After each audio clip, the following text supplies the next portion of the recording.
YouTube, what up? Welcome to another edition of Wrestling with Watts. I'm your host, Watts.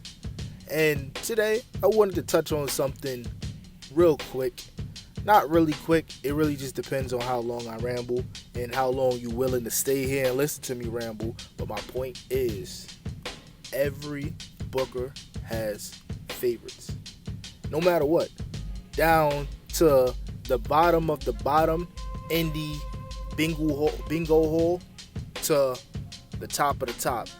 AEW, WWE, New Japan Pro, all of that good stuff. A lot of times, it don't matter how good you might be, no matter how much talent you might have, you may never get that opportunity unless the opportunity is undeniable and it's too much for a booker to pass up. But you may not be his first choice, her first choice, or second or third. I say all of this due to the fact that Swerve Strickland, he had an interview with DJ Vlad, and he was basically breaking down his time in NXT, his time in WWE, dealing with Triple H, and he brought out a good point. He was having great matches with certain people when he was in NXT, when he was on 205 Live and stuff like that. He was a part of the Black and Gold until they went 2.0 and then he got released, things of that nature, unfortunate circumstances. But I say all of this to say, in the interview, he would talk to Triple H and be like, what do I gotta do to be your guy? What do I have to do to be in conversations with the likes of the Adam Coles of the world, the Johnny Garganos, the Tommaso Ciampas, the guys that you hold in high regard, the ones that you champion, the ones that you expect to deliver 5-star matches at NXT takeovers, NXT takeover Brooklyn, etc., things of that nature.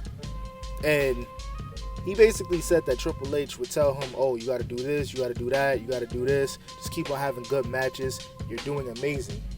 And he was having great matches with certain people, but then he get put on the bench the following week. And you want to know why that happens? That happens because no matter what, the person that they're putting forth in front of the people, their guys, they don't want you outperforming them. And now you're getting a whole different reaction, a bigger reaction than the person that they want to place forward as the face of their company. Swerve said he had to become a Shawn Michaels guy, then get a Stephanie McMahon co-sign, and then Triple H was willing to bet on him, give him opportunities. But by this time, it was almost too late because that was when Vince McMahon started putting his hands in NXT, turned it into NXT 2.0, and it was a disaster. It was nasty work. Still nasty work. But I say all of this to say that no matter how good one of your favorites are, whoever that booker or whoever the person that runs the company likes more is who they're going to give the screen time to. It has nothing to do, like a lot of times they like, oh, you got to go out there and get over. But they only giving you little bullshit segments, like 2-minute segments. How is the crowd supposed to get behind somebody with a 2-minute segment? And this is why I say what I say in regard to Triple H fumbling certain guys on the main roster to put forth certain people that may not necessarily deserve it as much as the person who puts in work. Like, Austin Theory is riding the bench. He was a big deal 2 years ago.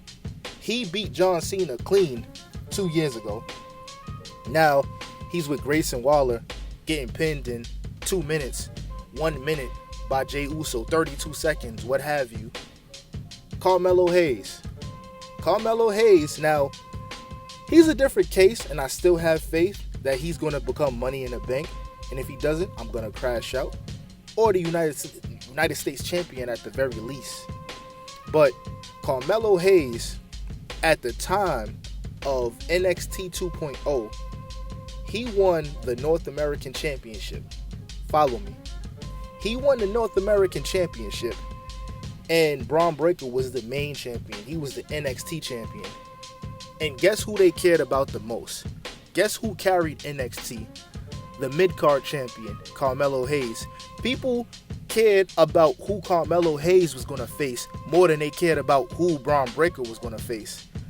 But for whatever reason, Triple H has revisionist history, and Braun Breaker is in his second title reign, and Carmelo Hayes barely gets screen time. He gets screen time, and I won't lie, I still got faith due to the fact that he has dark matches with Cody Rhodes for the WWE title. He's in segments with Cody Rhodes. He's in segments with Randy Orton. But what good does it make when all of these segments, the match, you're getting your ass whooped? Like, let's get... He pinned Randy Orton clean with a roll-up one time, and that was great. But we got to see more. There's no reason why the Tiffany Strattons, the Lyra Valkyrias, the Braun Breakers, they all have championships, and they came out of the same class as Carmelo Hayes for NXT. And Carmelo Hayes is still not getting reactions. And people be like, oh, he's not getting a reaction, that's why he's not getting pushed. No. It's because you're putting him in stupid segments, stupid 2-minute segments where the crowd can't really connect with the man. This is a guy who was carrying NXT, and he would beat the person, and then he would put their jersey up in the rafters, and he had the crowd singing along to his theme, Mellow, Mellow. But this dude is stuck in mid-card hell. What make it make sense? And not to take anything away from Braun Breaker, because I like Braun Breaker. I really do.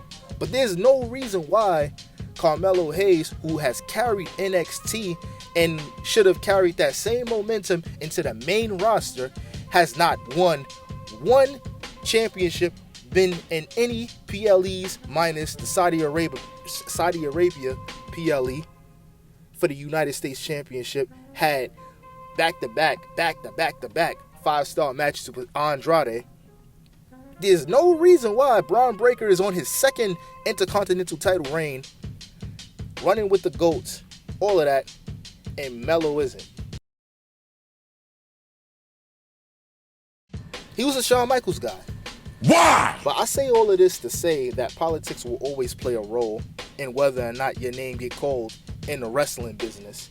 Look at AEW. We have people like Murrow, who didn't get any little to no screen time in AEW.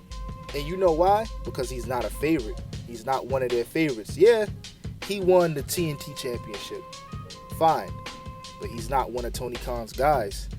So it was only going to go but so far. You got Ricky Starks, now Ricky Saints, North American champion. He was supposed to be one of those pillars, not one of the 4 pillars, but he was supposed to be one of those guys. Guess what happened?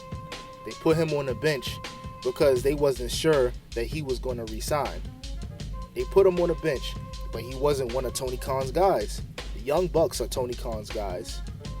Moxley, one of Tony Khan's guys. MJF, one of Tony Khan's guys. MJF, he cooled down tremendously, and he still gets screen time. Not saying he shouldn't, but a lot of times it don't matter what type of reaction a person gets, because there's people who are less talented that got pushes before people who were talented, just because that booker, that owner, or what have you liked that person that wasn't as talented as the person you're championing better. We've seen it time and time again. We've seen it with old Roman Reigns, when Vince was just like, nah, you're getting Roman Reigns, I don't care. You're getting Roman Reigns, I don't care. I don't care if you boo Roman Reigns, you're getting Roman Reigns.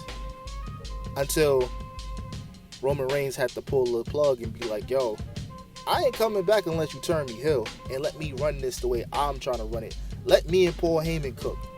And that's the only reason why we get the tribal chief we see today. But it took a while. I say all of this to say, I don't want to keep on rambling, but I say all of this to say, these bookers will try to tell you, oh, I want the best, you got to show me, but we'll only give that person that we want 2 minutes of screen time, and then we'll be like, well, he doesn't get reactions. Why the hell would he if you putting him in silly segments? doesn't make sense. But that's because they don't want you to outshine the person that they want to be the winner in the end. So, as much as we like to say that there's no wrestling company or anything like that that runs with politics, they all do. And it's fine. If that's the case and that's what you want to run with, it's fine. But let's not act like we're naive. Let's not act like we're not privy to this information. I just wanted to spitball a little bit. Somewhat vent. But let me know what you guys think in the comments. Let me know if you like this video. If you like this video, like and subscribe. But listen, y'all, I'm out. Peace.